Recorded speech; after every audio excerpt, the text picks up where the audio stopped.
Good morning students. Siddhi Hindi Vidyalaya की इस online classes में आपका हार्दिक स्वागत है। बच्चों, यहाँ पे हमारा ये जो 12वीं वाले बच्चों, हमारा हिंदी भाषा के भीतर ये जो पाठ चल रहा है बाजार दर्शन, जिसके रचयिता जैनेन्द्र कुमार है और उसका साहित्य प्रकार है वो निबंध है।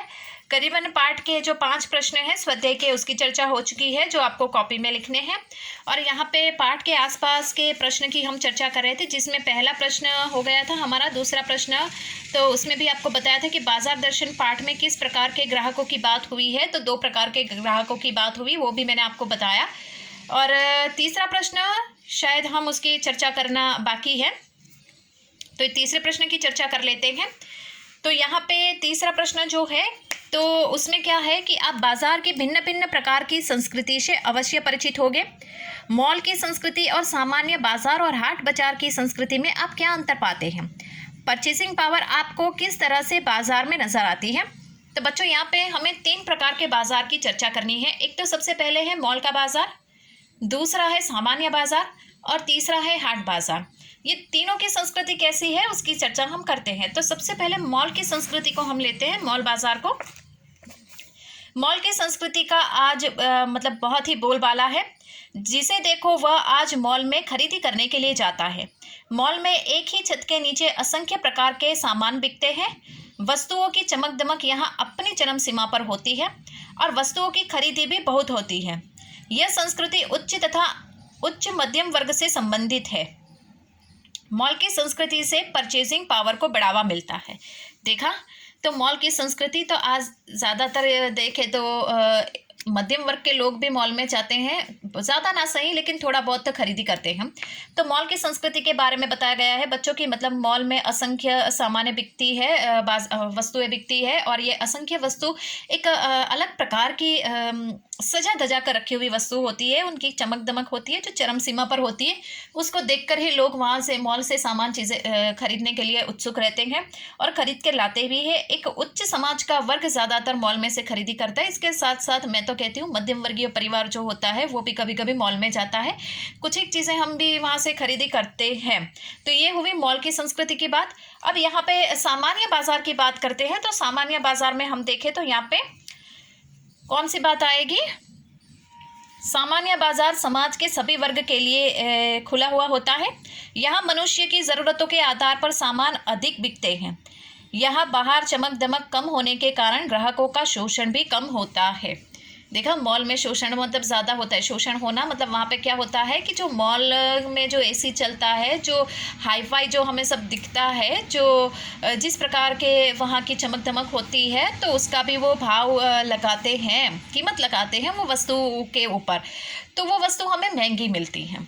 तो उसी प्रकार से ये सामान्य बाज़ार, तो सामान्य बाज़ार में क्या होता है, वो समाज के सभी प्रकार के वर्ग के लोगों के लिए होता है, जहाँ पे लोगों का शोषण नहीं होता। वस्तु भी के दाम भी उस प्रकार से होते हैं कि लोग उसको आसानी से खरीद सके और हर एक मनुष्य का मतलब समान अधिकार होता है। और वहाँ की वस्तुएं जो होती है वो वस्तुएं भी कोई भी इंसान अच्छी तरीके से मतलब उसको खरीद सकता है। उसके परचेजिंग पावर के ऊपर उसको किसी भी प्रकार का यहाँ पे भार नहीं लगने लगता है।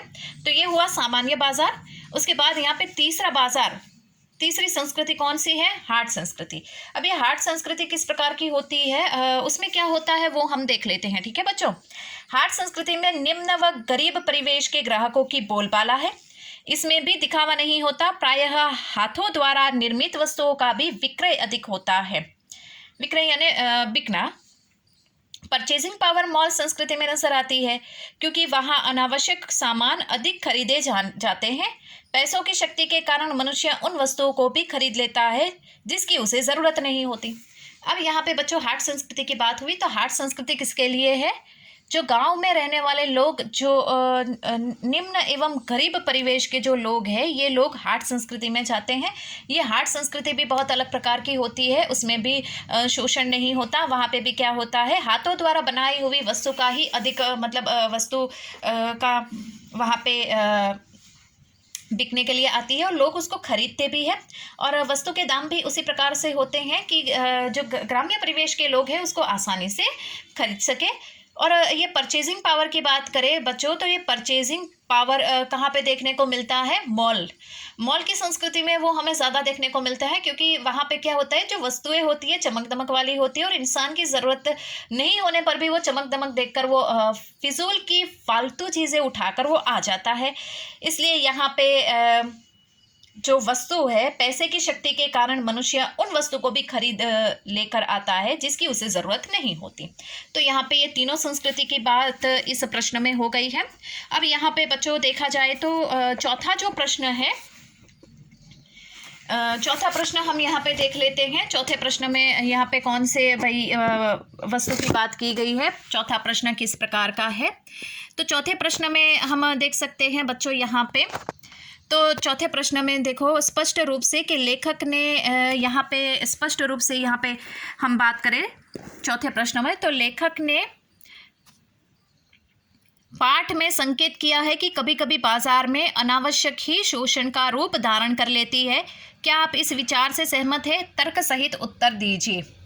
ठीक है, पाठ में संकेत दिया है कि कभी कभी बाजार में अनावश्यकता अर्थात आवश्यकता ही शोषण का रूप धारण कर लेती है। बिल्कुल सही बात है, हम इस बात से सहमत है। आवश्यकता शोषण, आप बोलोगे कि मैडम ये किस प्रकार से आवश्यकता शोषण का कारण बनेगी, क्योंकि यहाँ पे ज़रूरत, इंसान की ज़रूरत ना होने पर भी वो वस्तु खरीदता है तो वो शोषण का रूप ही धारण कर लेगी। तो उसके जवाब में हमें क्या लिखना है कि हम लेखक की बात से संपूर्ण रूप से सहमत हैं। कभी कभी बाजार में आवश्यकता ही शोषण का रूप धारण कर लेती है। पिछले साल यहाँ पे हम कह सकते हैं, अपने जीवन का कोई उदाहरण लिख सकते हैं कि हमारे कोई भाई या बहन स्कूल में किसी मतलब ग्रीन डे मना रहे थे, उसके लिए उसे हरे रंग की शर्ट पहननी थी, या हाँ हरे रंग की शर्ट पहननी थी। दुकानदार को पता चल गया कि हाल में इन्हें हरे रंग का कपड़ा चाहिए, तो उनके लिए अत्यंत आवश्यक है, अतः दुकानदार ने उनके दाम काफ़ी बढ़ाकर बताए। अब समझ में आया यहाँ पे? तो हम इस बात से सहमत है कि जैसे कि हम कोई उदाहरण अपना बता सकते हैं कि ग्रीन डे हम लोग स्कूल में मनाते हैं, तो हम उस समय मतलब जो भी चीज़ें हमने अगर कोई प्रोग्राम में पार्टिसिपेट किया है तो हमें उस वस्तु की, हरे रंग की वस्तु की आवश्यकता है और हम उसको खरीद के भी लाते हैं ऐसा। और दुकानदार को पता पड़ा कि हाँ स्कूल में ग्रीन डे मनाने वाले, हमारे मुँह से निकल गया, तो वो दुकानदार क्या कोई भी वस्तु जो हरे रंग की होगी वो आपको दिखाएगा और उसके दाम भी वो ज़्यादा बढ़ाएगा। हमारी आवश्यकता है कि हमें वो हरे रंग की वस्तु खरीदनी ही है, जो हम एक आगे बढ़कर शोषण का कारण बनती है। अब समझ में आया कि हमारी आवश्यकता किस प्रकार से आगे जाकर शोषण का रूप धारण करती है। ठीक है, अब ये प्रश्न भी हो सकता है बच्चों ज़्यादातर बोर्ड की परीक्षा में पूछा जाए कि हमारी आवश्यकता ही हमारे शोषण का कारण बनती है, तो ये प्रश्न भी बोर्ड की परीक्षा में आ सकता है 12वीं वाले बच्चे। अब यहाँ पे पांचवा जो प्रश्न है, ये पांचवा प्रश्न, स्त्री माया न जोड़े, यहाँ माया किस और संकेत कर रहा है? स्त्रियों द्वारा माया जोड़ना प्रकृति प्रदत्त नहीं बल्कि परिस्थितियां वश है। कौन सी परिस्थितियां होगी जो स्त्री को माया जोड़ने के लिए विवश कर देती है? अब यहाँ पे ज़्यादातर लोगों का ऐसा मानना है कि औरतें जो होती है वो ज़्यादा शॉपिंग करती है, ऐसा सोचते हैं। ठीक है, तो यहाँ पे उनका ऐसा सोचना है कि जो औरतें होती हैं वो मोह माया में जकड़ी हुई होती है, जो बिन ज़रूरी चीज़ें भी वो घर में ले आती है, ऐसा सोचते हैं। लेकिन हर जगह ऐसा नहीं होता है। क्यों? क्योंकि कुछ एक यहाँ पे ऐसे भी होते हैं, औरतें भी होती है जो आवश्यक वस्तु होती है, घर चलाने की जिम्मेदारी उसके ऊपर होती है, तो उसको पता है इतनी तनख्वाह में ही घर चलाना है, तो कौन सी वस्तु है उसे किस प्रकार से लेनी है, और इतने पैसों में ही उसको एक मंथ के लिए पूरा घर संभाल के रखना है, तो कौन सी वस्तु खरीदनी है कौन सी नहीं, ये भी आ सकता है। लेकिन यहाँ पे हमें प्रश्न पूछा गया है तो उसका जवाब भी हमें लिखना पड़ेगा। तो यहाँ पे एक तो यहाँ पे स्त्री माया न जोड़े, यहाँ माया शब्द का अर्थ है धन संपत्ति रुपया पैसा। पहले तो ये समझ लेते हैं माया शब्द का अर्थ क्या है, धन संपत्ति रुपया पैसा। उसके बाद आमतौर पर स्त्रियां लक्ष्मी का रूप होती है, धन को जोड़कर अपने भविष्य को सुरक्षित करने का भाव उनमें निहित होता है। बिल्कुल सही बात है, पैसों की बचत करना उनमें एक आम बात होती है। पति द्वारा घर खर्च के लिए दिए जाने वाले रुपए में से ये बचाकर एकत्र करती है। जब घर पर आर्थिक संकट आ जाता है तो वही पैसे उनके काम में आते हैं, जो वो बखूबी अच्छी तरीके से वो निभाती है। ठीक है, यहाँ पे कौन कौन सी परिस्थितियाँ हैं जो स्त्री को माया जोड़ने के लिए विवश कर देती है, तो वो उसमें करीबन 6 मुद्दे जैसे आएंगे।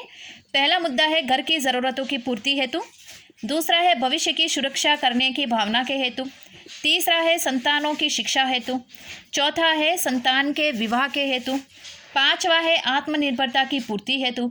और छठा है आपातकाल में खर्च हेतु।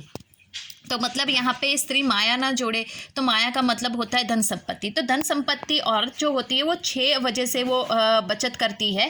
पहला है घर को चलाने की जिम्मेदारी, घर की ज़रूरत की चीज़ें की जिम्मेदारी उसके ऊपर होती है, इसके लिए उसको खरीदी करना पड़ता है, ठीक है। दूसरी वस्तु है कि भविष्य को सुरक्षित रखना, आगे चलकर उनका भविष्य किस प्रकार से, आज अच्छे दिन हैं कल बिगड़ भी जाए, तो भविष्य को देखते हुए वो पैसों की बचत करती है। तीसरा है संतान की शिक्षा के लिए, अपने बच्चों को आगे बढ़ाने के लिए शिक्षा के रूप में वो पैसे खर्च करती है। चौथा है संतानों के विवाह हेतु, अपने बच्चे बड़े हो जाने के बाद उनके विवाह करने के लिए भी पैसों की आवश्यकता होती है, तो इसके लिए भी वो बचत करती है। पांचवा है आत्मनिर्भरता की पूर्ति हेतु, अर्थात वो अपने स्वयं के आत्मनिर्भरता के लिए भी वो अपने आगे चलकर उसके जीवन का क्या होगा क्या नहीं, तो वो उसके लिए भी वो अपने लिए वो बचत करके रखती है। और छठा है आपातकाल में खर्च हेतु, कि अगर घर की परिस्थिति सब दिन एक जैसी नहीं होती है, कभी बिगड़ भी गई, तो ऐसे समय बचत किए हुए पैसे ही काम में आए। तो यहाँ पे इस प्रकार से औरतों को यहाँ पे बचत के रूप में, बचत करने के रूप में, पैसों की बचत करने के रूप में यहाँ पे दृष्टिकोण से हमने उसकी चर्चा की है, ठीक है। तो ज़रूरी नहीं होता है कि हर एक औरत जो बाजार जाती है वो कुछ ना कुछ फिजूल की खर्ची करके आती है, ऐसा नहीं होता है, क्योंकि वो उसको घर चलाना होता है, घर की जिम्मेदारियां होती है और वो बचत करती है। अर्थात ये माया जो है, माया नाम का माया अर्थात धन संपत्ति, वो अलग अलग प्रकार से जोड़ के रखती है ताकि घर के ही काम में आए, ठीक है। तो बच्चों यहाँ पे हमारा ये जो लेसन है उसके प्रश्नोत्तर की चर्चा हो गई है, ठीक है। तो यहाँ पे हम रुकते हैं, आगे वाले वीडियो में हम देखते हैं, हमें एक काव्य लेना है, काव्य की चर्चा करने के बाद, काव्य खत्म होने के बाद हम व्याकरण की शुरुआत करेंगे। Thank you.